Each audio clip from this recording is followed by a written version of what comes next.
That's Nick. And that's Joseph. And today we're here to talk about Alice Darling, the directorial debut of Mary Nighy, who's the daughter of Bill Nighy, which premiered at the 2020... The science guy? Bill Nighy, not Bill Nye. Oh. You know who that is. I do? Who is it? He's usually an old, cantankerous man or a very old, sweet man. I'll know when I look up his You should probably know him from the Underworld films, I think. But anyway, what's that movie where he sings that song, that Christmas movie that everybody likes that I can't stand, from like 2003? What's that movie called? I have no idea. Love Actually. Oh. He's the singer in Love. Okay. Anyway. I've seen that movie 3 times and I couldn't tell you a single thing about it. I know. I still think the Laura Linney subplot is just, it just stops at a cliff that we never find out what happened to her. Anyway, yes, Mary Nighy directed Toronto International Film Festival premiere. Lionsgate is releasing it December 30th, 2022. The director? Mary Nighy. Has this person done anything else? As I said, it's her debut. Oh. Okay, well, the basic story is Anna Kendrick plays a woman named Alice. Mm-hmm. Where are they? Where does she live? She's a Torontonian. Oh, shout out to Canada. And Justin Trudeau, who is featured in Canada versus the World. He's going to be on Drag Race. That, I would expect him to pay his dues on that show, yes. Anyway, Alice, Anna Kendrick, is in an abusive relationship.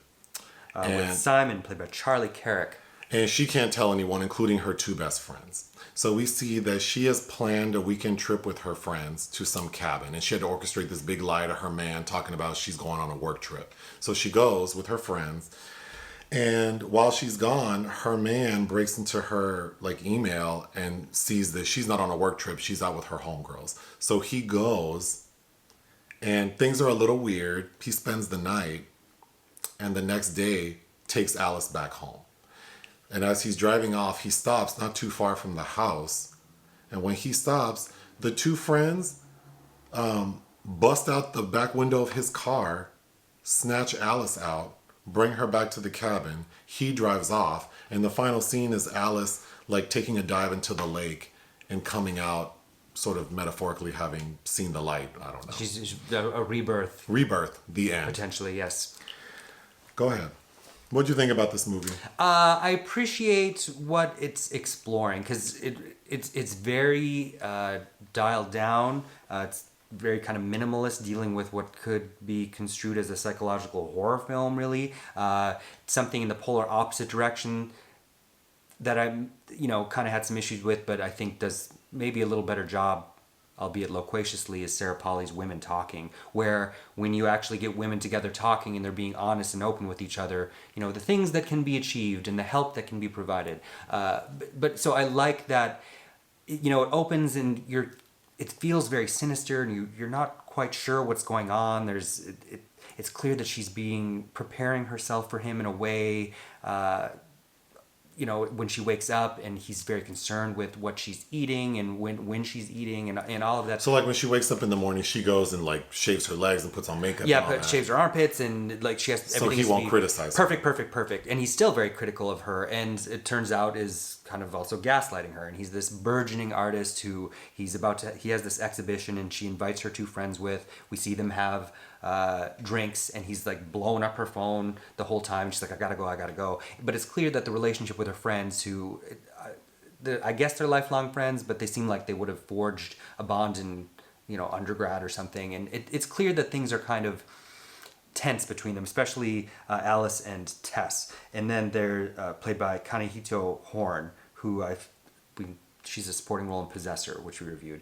But the glue that is kind of holding them together very tenuously is Sophie, played by Wunmi Mosaku, who you should know from Call Jane. She's also in Lovecraft Country. We also reviewed her in His House, which she got a BAFTA nod for. And to me, she's the best part of this. But I think my main problem is I don't know that I believe that any of them were ever really friends. To the degree where all of this needs to happen. Kendrick, I think, is fine. I like her performance well enough.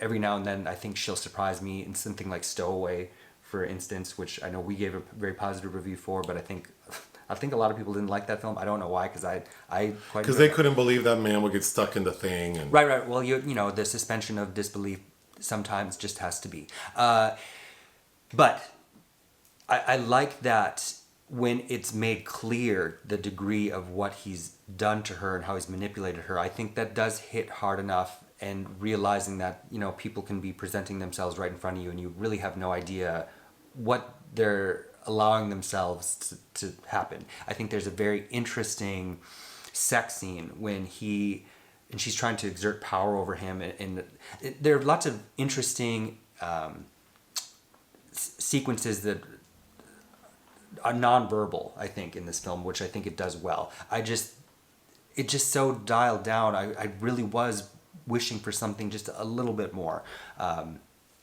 And I don't know, I just felt Sophie, I wanted to be like, girl, you need to find some new friends. But it was shot by McLaughlin. I think overall it looks fine. You know, you get a lot of Toronto street shots, but the majority of it takes place in this cabin. I think as Simon, Charlie Carrick feels a bit caricaturish, a bit one-dimensional, like he's just this terrible person. I wanted to feel like, what is the draw that keeps her so invested in him? Like, as penis.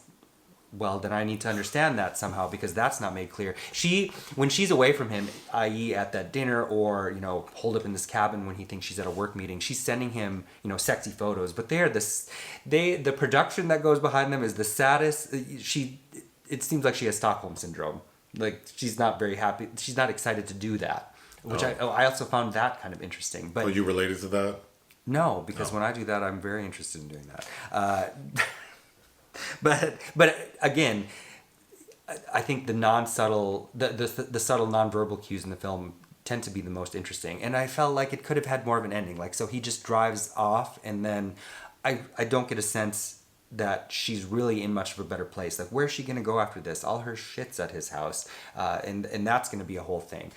But it is nice to see her friends come together again. I didn't get the groundwork that I felt like it needed, but overall that was it. What would you give it?